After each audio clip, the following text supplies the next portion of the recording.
The morning I told my son I'd made arrangements, he laughed so hard, he had to set down his coffee mug to keep from spilling it on my kitchen table.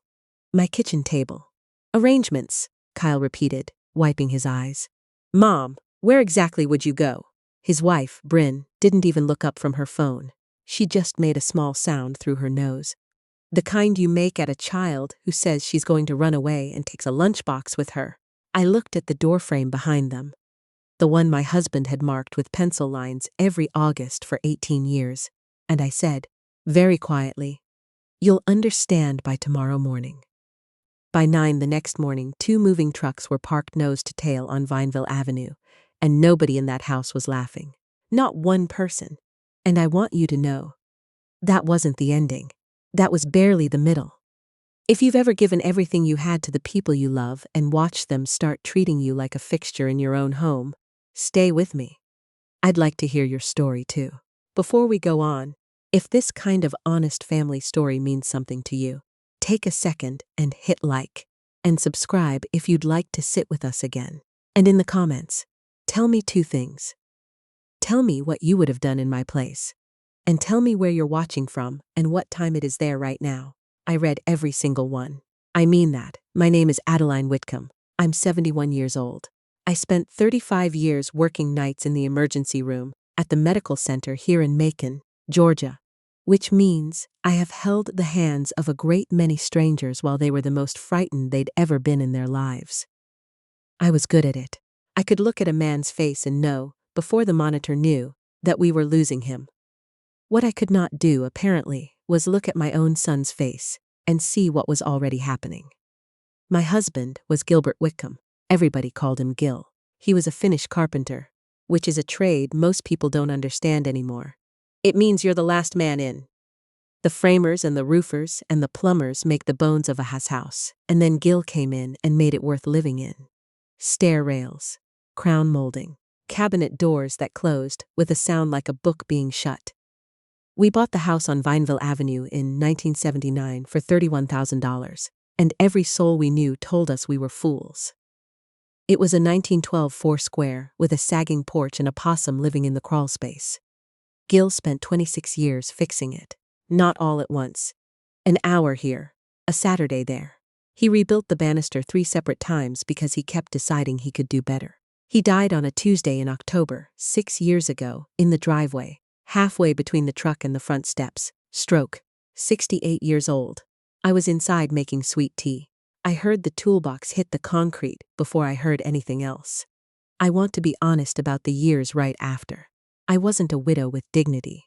I was a woman who slept on the sofa for 4 months because the bed was too wide. I talked to him out loud in the kitchen. I kept his reading glasses on the windowsill and got angry at the mailman for no reason at all. I know that grief has stages because I taught them to families in a hospital hallway 100 times. Knowing them does not help. Nothing helps. You just get up every morning and do it again until one morning it's slightly less impossible. And then, 2 years into all that, my son called. Kyle was 41 then. He'd started a real estate brokerage with a partner, Whitcomb and Vale.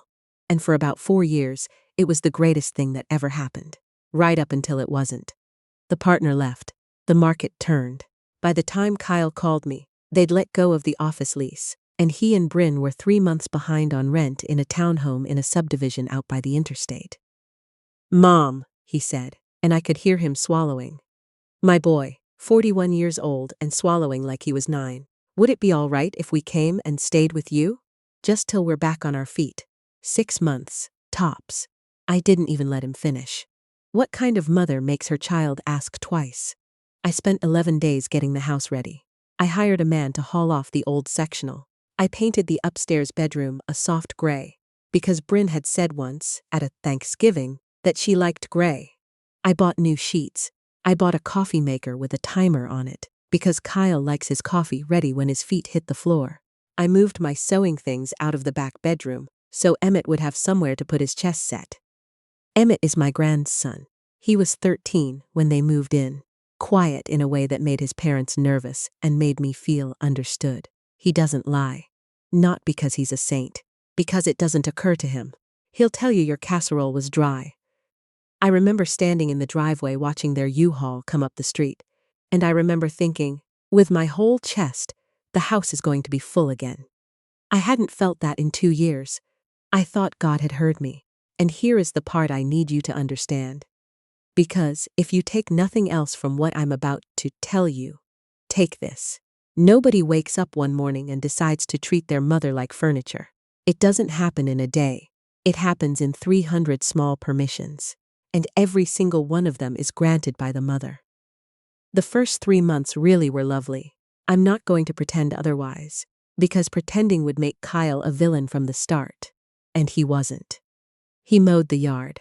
He fixed the wobble in the porch step. Bryn cooked twice a week, and she's a better cook than I am. And I'd sit at that table with the 3 of them, and the noise of it would fill up every empty room in me. Then, sometime around month 5, Bryn rearranged my kitchen. I came back from the Piggly Wiggly, and the coffee cups were where the glasses had been, and the glasses were where the plates had been, and my mother's cast iron skillet. My mother's was in a box on the back porch. Bryn was standing on a step stool with her phone propped up on the microwave, filming herself. Just optimizing the flow, she said, without turning around.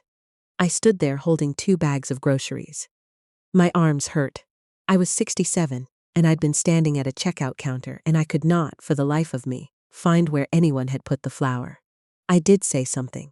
I want to be clear about that, because I know how this looks from the outside. I know there's a woman watching right now thinking, why didn't she just open her mouth? I opened my mouth. That night, after dinner, I said, Bryn, honey, I'd appreciate being asked before things get moved. And Kyle, my son, my only child, the boy I read to every night until he was 11. Kyle set down his fork and said, Mom, she's trying to help you. Why do you have to turn everything into a thing about you? 6 words. A thing about you. I sat there in the chair I'd sat in for 40 years, and I felt my face get hot. And Bryn looked at her plate, and Emmett looked at me, and I said, You're right. I'm sorry. I've thought about that moment more than any other moment in this story. Not the moving trucks, not the lawyer's office. That moment. People don't stay quiet because they're weak. People stay quiet because the last time they spoke, it cost more than they had. That's the whole thing. That's the entire mechanism.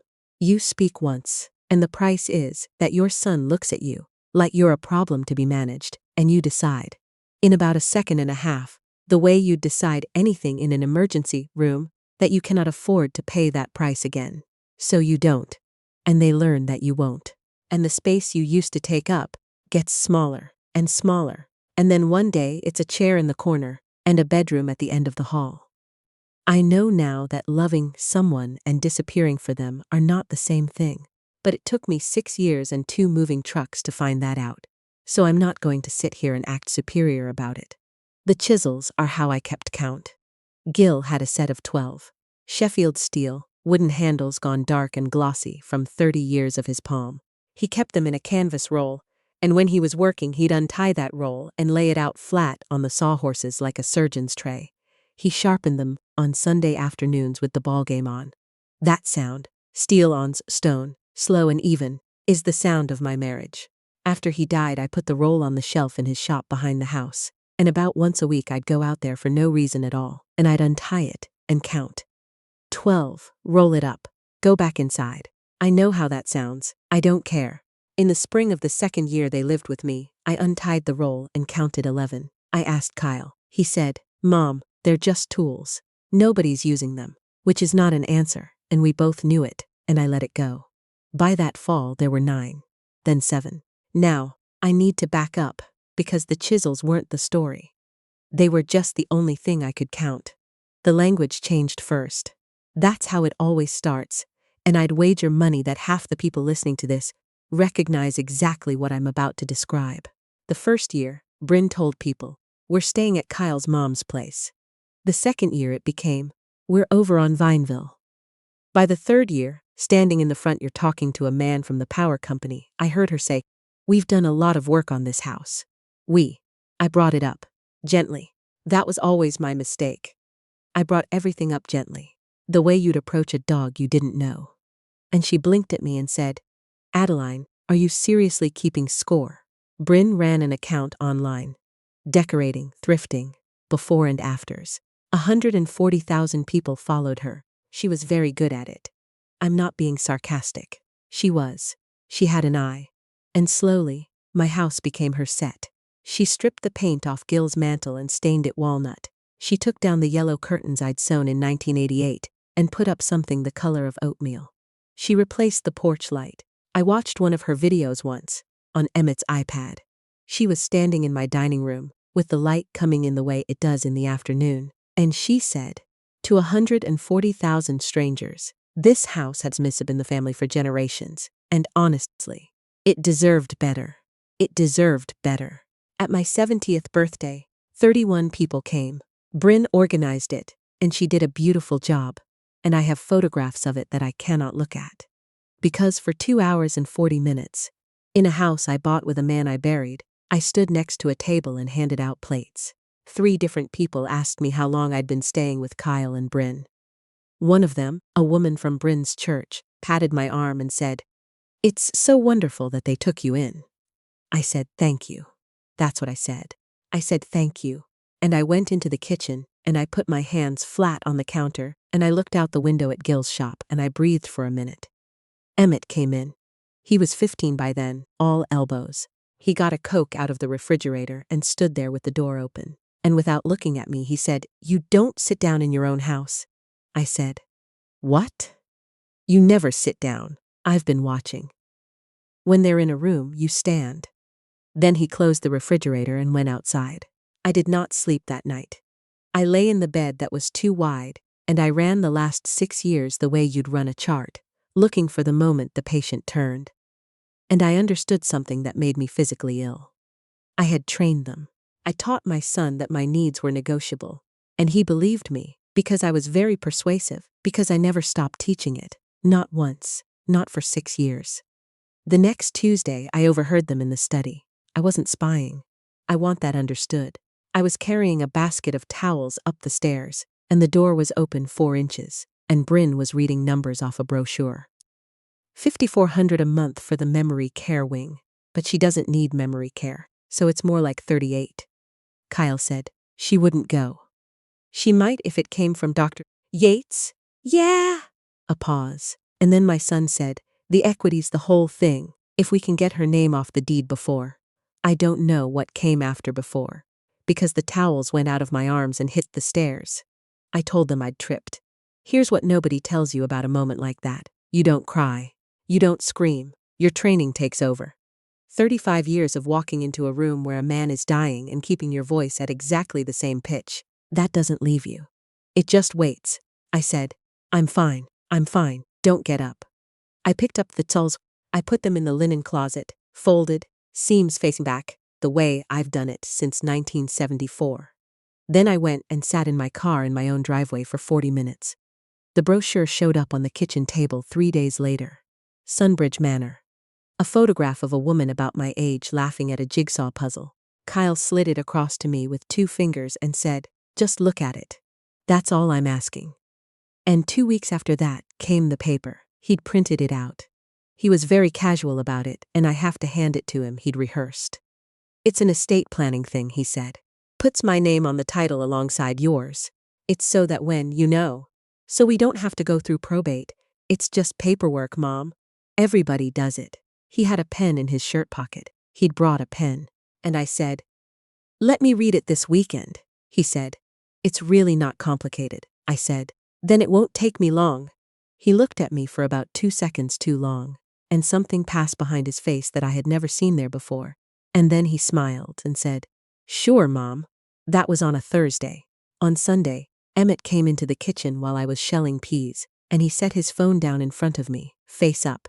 It was the house. My house.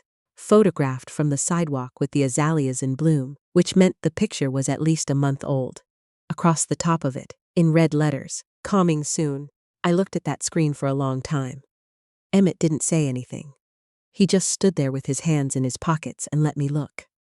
Finally I said, "Does your father know you showed me this?" "No, ma'am." "Are you going to get in trouble?" He shrugged. "Probably. I've thought a lot about courage since all this happened. Everyone wants to talk about the trucks. Nobody wants to talk about a 15-year-old boy walking into a kitchen with a phone. Before I tell you what I did next, because this is where it turns, and I want you here for it. If you have ever been made to feel like a guest in a house you paid for, I'd like to know I'm not talking to an empty room. Type I know in the comments. Just that. I'll see it. That night I called Rosalie Pike. Rosalie and I started at the medical center within a month of each other in 1972. Two girls in white caps who did not know what they were walking into. She has seen me at my absolute worst, and she does not lie to me, and she never has. I told her everything. Not the tidy version. The whole ugly stack of it, in no order, for an hour and 10 minutes, crying in the closet in my own home so nobody would hear. When I finally stopped, she was quiet for a while. Then Rosalie said, "Addie, there's nothing wrong with your memory. There's something wrong with theirs." I put my hand over my mouth. "You've spent 6 years letting people tell you the water wasn't rising," she said. "Honey, you're up to your chin."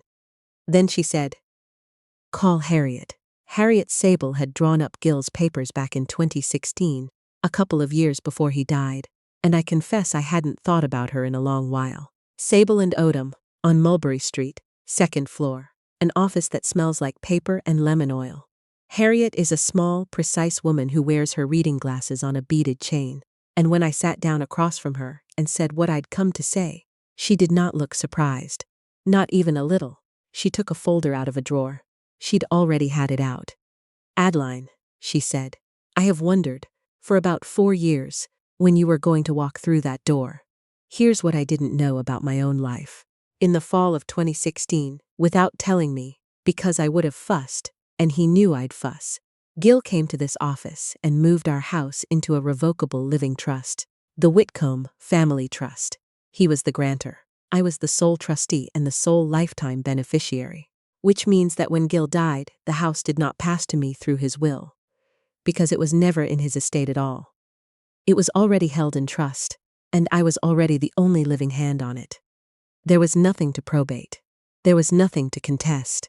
There was no line, anywhere, on any document in the state of Georgia, where a son could put his name, and there never had been.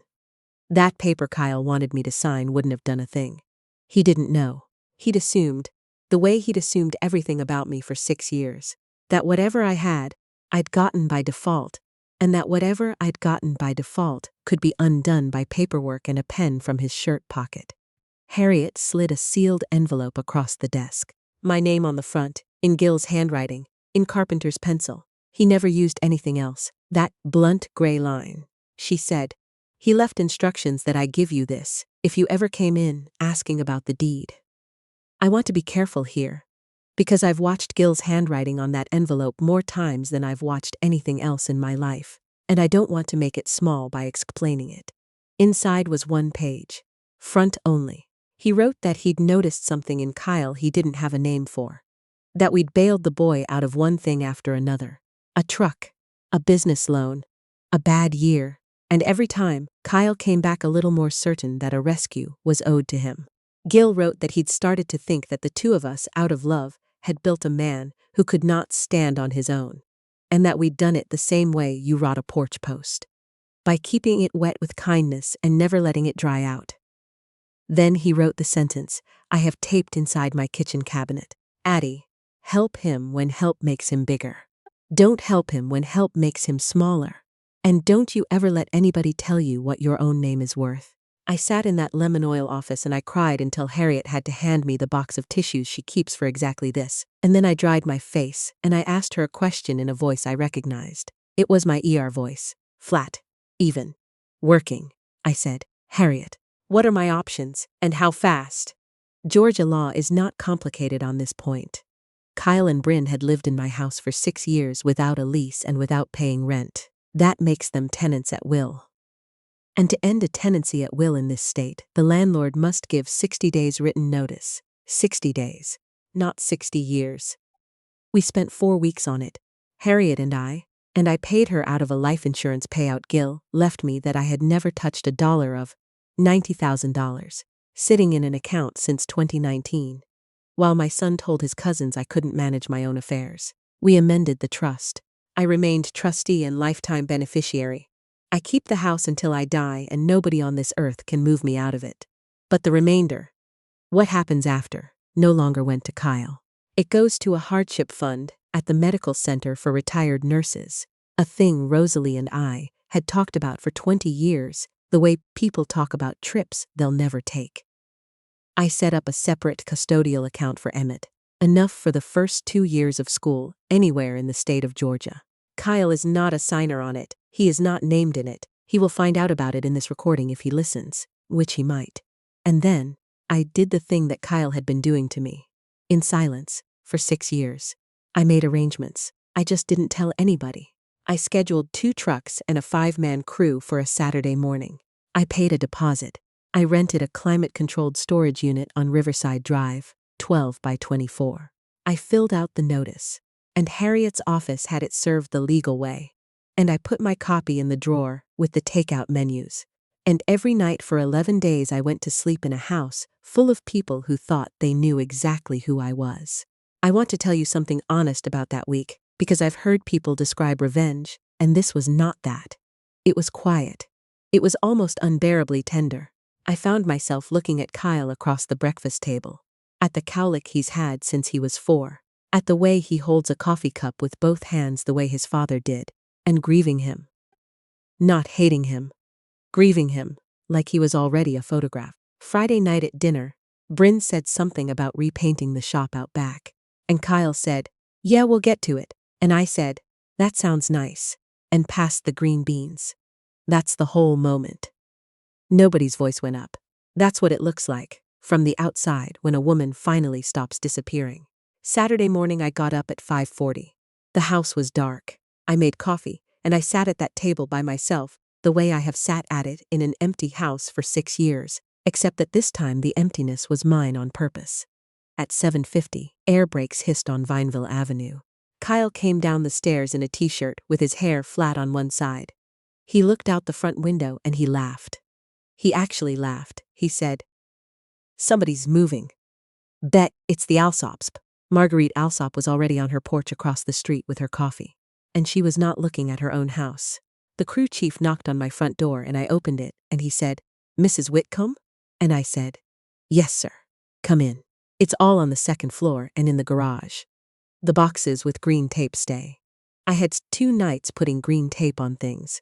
I have replayed the next 4 minutes so many times. Kyle standing in the front hall with his coffee.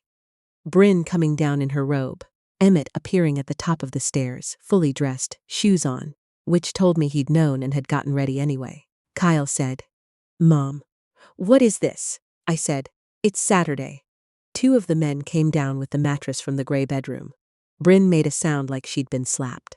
Kyle put a hand out to stop them and then didn't touch them, and turned to me, and his face was doing something complicated. Mom, stop them. Whatever this is." I handed him the envelope. He opened it, standing up. I watched his eyes go across the first line, and then jump to the bottom the way people do. I watched him find the date. 60 days from the 11th. And I watched him read the header on the letterhead, Sable and Odom, and something in him understood before the rest of him did. "You served me," he said. "Your own son? You had me served? You put my house on Zillow," I said. Bryn's head came up so fast. Now, here's the thing about a street like Vineville on a Saturday morning in spring. Everybody's out. The Alsops. The young couple with the twins. The man who walks the greyhound. And they had all stopped what they were doing. And nobody was pretending otherwise. Kyle's voice climbed. "This is insane. This is insane, Mom. You can't just." And then he saw 2 of the crew coming out of the shop with the walnut chest. Gil built that chest for me in 1981. Dovetails, hand-cut. I keep quilts in it. And my son, my only child, in front of 11 of my neighbors, in front of his own boy, standing on the stairs, pointed at it and shouted at a stranger in a moving company shirt, "Don't touch that, that's mine." The whole street heard it. Marguerite Alsop told me later she set her coffee down on the railing. Everything went very still. The men stopped. Kyle's hand was still up in the air. I said, "No, Kyle." He turned. "No," I said again, "it never was." For 6 years I had chosen quiet over truth every single time, and I had told myself it was peace, and it was not peace, it was rent.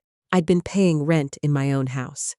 And standing in that hallway with the front door open and the whole street watching, I finally stopped paying it. That chest is mine, I said. The shop is mine. The banister you slide your hand down every morning without looking at it. Your father built that 3 times, and it's mine. The deed's been in a trust since 2016. Your name has never been on it. Your name was never going to be on it. Not because of anything you did in the last 6 years. Because your daddy saw this coming 8 years ago, and he loved you enough to make sure you couldn't. Bryn said, Kyle, what is she talking about? He didn't answer her. He was looking at me and his eyes had gone red, and he said, in a much smaller voice, where are we supposed to go? And God forgive me, I wanted to tell him that he'd had 140,000 followers watching him renovate a house he didn't own. And he'd had a mother cooking his dinner and paying his property taxes and buying his groceries. And he had never once, not one time in 6 years, asked me how I was. Instead, I said, you have 60 days. That's the law. I'm not going to shorten it, and I'm not going to extend it. Mom, I didn't want you out, Kyle. My voice broke there, and I let it. I wanted a son. I have been standing in the corner of my own kitchen for 6 years waiting for you to notice I was still in the room. He didn't say anything. I said, I want my life back. That's all this is. They were out in 41 days, not 60. Pride works faster than the law. I'm going to move through the next part quickly because I've noticed that people who tell these stories tend to linger on the punishment, and I don't want to be that woman. Bryn deleted 11 videos. She left the account up. Somebody in her comments had already started asking whose house it actually was. And once one person asks, everybody asks, and you cannot control a story once people start comparing what you told them. My sister-in-law called from Warner Robins to tell me Kyle had said I'd thrown him out. She's 82 and blunt as a hammer. She said she'd asked him one question, whose name is on the deed? And he'd changed the subject, and she'd hung up. That was the whole collapse, really. One question. The version of me that Kyle had been describing to people for 6 years.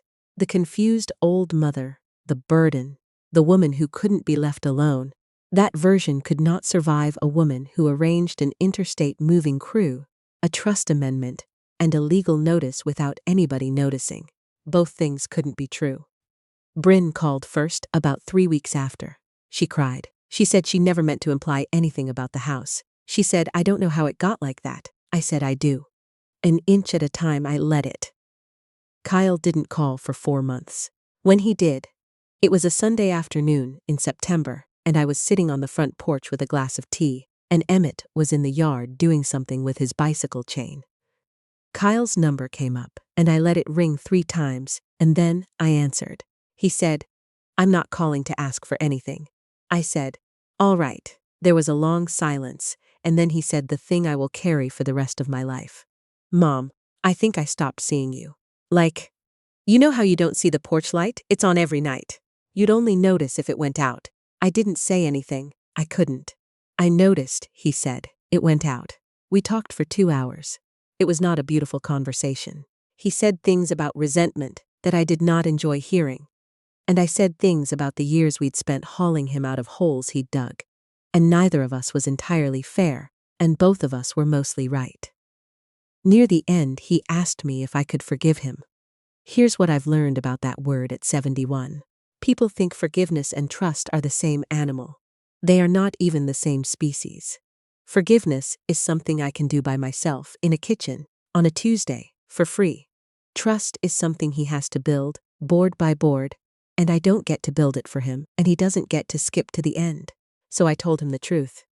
I said, I forgave you a long time ago, honey. I forgave you before I called the trucks. He said, then why? Because forgiving you and letting you finish what you started aren't the same thing. He's been by 11 times since. He calls on Sundays. He fixed the gutter over the side door in June and wouldn't take gas money. Last month he brought me 4 of Gil's chisels. He'd tracked them down, bought 2 of them back off the man who'd bought them off Facebook for $60. 4 out of 12. He put them on the kitchen table and he could not look at me. I said, thank you. I meant it, and I did not say all is forgiven, because it isn't a switch, and I'm too old to pretend it is. Rosalie comes for supper on Thursdays now. Sometimes she brings 2 or 3 of the girls from the old night shift, all of us with bad knees, hollering at each other across my dining room table. Marguerite Alsop comes over with her cards. Last spring, the medical center sent me a letter about the hardship fund. 3 nurses got help with rent last year, women I'll never meet. And Emmett got his license in October, and he drives over on his own now, and he sits in Gil's shop out back and does his homework because he says it's quiet. He's 17. He's still no good at lying. Last Sunday we were out on the porch, and the cicadas were just starting up, and he said, out of nowhere, "Grandma, can I tell you something dumb?" I said, "You've never once told me anything dumb." He sort of laughed and looked out at the street. Everybody in the family talks about the trucks. That's the whole story to them. The trucks, I know it, but the trucks weren't the thing. He was quiet a second. The thing was, you sat down after. In the living room, in the middle of the day. You just sat down. I hadn't known anybody saw that. I have thought about it every day since. Because he's right, and it took a boy of 17 to say it plain. 2 moving trucks are a good story. They photograph well. But they weren't what happened. What happened is that a woman spent 35 years telling frightened strangers the truth in the worst hour of their lives, and could not tell it to her own son at her own kitchen table. And finally, at 70, learned how. The victory was never the house. It was never proving whose name was on the deed, and it was never watching my boy's face on that Saturday morning. Because I'll tell you plainly, that memory doesn't taste like winning. It tastes like the worst day of my life. The victory was that I stopped calling my own vanishing an act of love. If you're listening to this and you recognize the house, I don't mean the walls, I mean the shape of it, the standing up when other people are in the room, the apologizing for taking up space in a place you paid for. Then let me be Rosalie for a minute. There's nothing wrong with your memory. It happened the way you remember it happening. They may not be cruel. Mine wasn't cruel. That's what makes it so hard to name. Familiarity turns into entitlement so slowly that nobody ever has to decide to be unkind. It just settles, like dust, on everything you never wipe down. Setting a limit is not the end of love. Sometimes it's the first honest thing love has said in years. And if you're the one who did the taking, the way Kyle did, it's not too late, but understand that nobody owes you the shortcut. Growth starts the day the excuses stop. Not before. I'm 71. I sleep in the middle of my bed now. I moved the coffee cups back where they belong. There are 8 chisels missing from that roll, and there always will be. And I've made my peace with that. Because a marriage is not a set of tools and a house is not a deed. Whatever age you are, 60, 70, 84, you have not run out of time to stop losing yourself. The day I called those trucks was not the day I lost my family. It was the day I quit leaving. And once I stopped leaving, everything else finally had room to come home. If any of this sounded like your kitchen, I'd truly like to hear it. Tell me below, have you ever had to choose between keeping the peace and keeping yourself? What would you have done in my place? And if these stories mean something to you, stay with us. There's another one coming.